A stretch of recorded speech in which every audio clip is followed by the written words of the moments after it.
सगळ्यांना एकत्र ठेवण्याची आणि टिकवण्याची. नाही, पण राऊतसाहेब तुम्हाला असं वाटतं का की आता वेळ आलेली आहे इंडिया अलायन्स किंवा महाविकास आघाडी विसर्जित करावी? नाही नाही, विसर्जित हा फार टोकाचा विषय झाला. याच्यात काय दुरुस्ती करता येईल का या संदर्भात विचार केला पाहिजे. सर, ज्या चुका होत्या किंवा झाल्या त्या संदर्भात आपल्याला काही, ज्याला आपण दुरुस्तीच म्हणतो, किंवा काही वेगळा विचार करू शकतो, सुधारणा करू शकतो का, तर तो व्हायला पाहिजे. सर, महाविकास आघाडी संदर्भात अमोल कोल्हेंनी ज्या पद्धतीचं वक्तव्य केलेलं होतं, काँग्रेसची मोडलेली पाठ सरळ होत नाही, शिवसेना झोपेतून जागी झालेली नाहीये, तर शरद पवार आता एकमेव असे नेते राहिलेले आहेत, तर बचेंगे तो और भी लढेंगे असं त्यांनी वक्तव्य केलं होतं. महाराष्ट्रामध्ये बचेंगे तो और भी लढेंगे ही भूमिका कायम शिवसेनेनं घेतलेली आहे. याचा अर्थ असा नाही की आम्ही राहिलेलो नाही, आम्ही जमिनीवरच आहोत. बचेंगे वगैरे काही नाही. लढणाऱ्यांचा आमचा पक्ष आहे.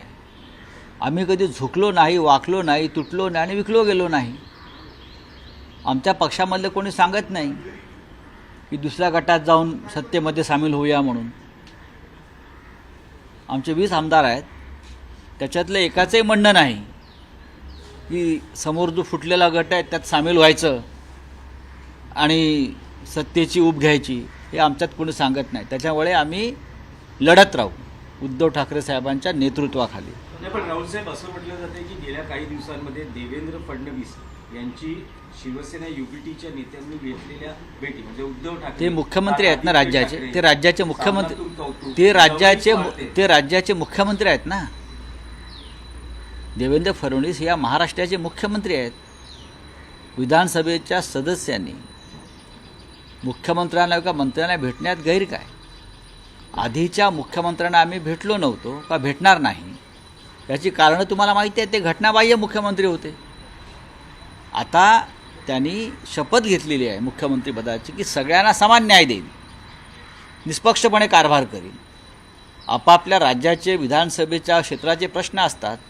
आमचे सगळे आमदार मुख्यमंत्र्यांना भेटू शकतात, त्यांच्यावर काय बंधनं नाही आहेत. मुख्यमंत्र्यांना भेटण्यासाठी आमच्या आमदारावरती किंवा खासदारावरती अजिबात बंधनं नाही आहेत. भेटू शकतात आपल्या मतदारसंघातली कामं घेऊन जाण्यासाठी. एकनाथ शिंदे म्हणतात इतक्या लवकर रंग कसा बदलला आहे? आदित्य ठाकरे भेटीवरती इतक्या लवकर रंग कसा बदलला याबद्दल टीका करतात. त्यांचं काय लक्ष देत आहे? घटनाबाह्य मुख्यमंत्री होते ते, त्यांना माहिती आहे कशा प्रकारे ते सत्तेवरती होते आणि आले. याचा अर्थ मिस्टर शिंदे हे देवेंद्रजींना मुख्यमंत्री मानत नाहीत. मुख्यमंत्र्याच्या भेटीवरती कसला रंग बदलण्याचा कार्यक्रम तुम्ही सांगताय? राऊतसाहेब, राष्ट्रवादी काँग्रेसमध्येही चला आपका क्या है? Sir, Jammu Kashmir chief minister Omar Abdullah ने कहा है दिल्ली इलेक्शंस के चलते कि इंडिया अलायंस पर कोई क्लैरिटी नहीं है. उन्होंने कहा अगर क्लैरिटी नहीं मिलती है तो खत्म करें अलायंस. बात खत्म करने की नहीं है, लेकिन मैं ओमर अब्दुल्ला जी की जो बात है उनसे सहमत हूँ. लोकसभा चुनाव हम एक साथ लड़े, अच्छा रिजल्ट भी आया है. उसके बाद ये हमारी जिम्मेदारी थी सबकी, खास करके कांग्रेस पार्टी की, जो एक बड़ी पार्टी है हमारे अलायंस में, कि ये इंडिया अलायंस जिंदा रखे. फिर एक बार सबको एक साथ बैठकर क्या करना है देश में, कौन से मार्ग से जाना है, उसका मार्गदर्शन करे, चर्चा करे. लेकिन अब तक आफ्टर लोकसभा इलेक्शन एक भी इस प्रकार की बैठक हुई नहीं है. ये इंडिया अलायंस के लिए ठीक नहीं है.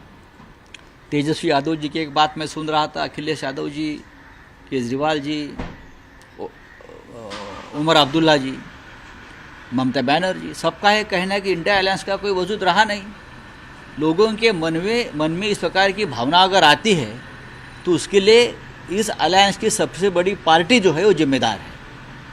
कम्युनिकेशन नहीं है, डायलॉग नहीं है,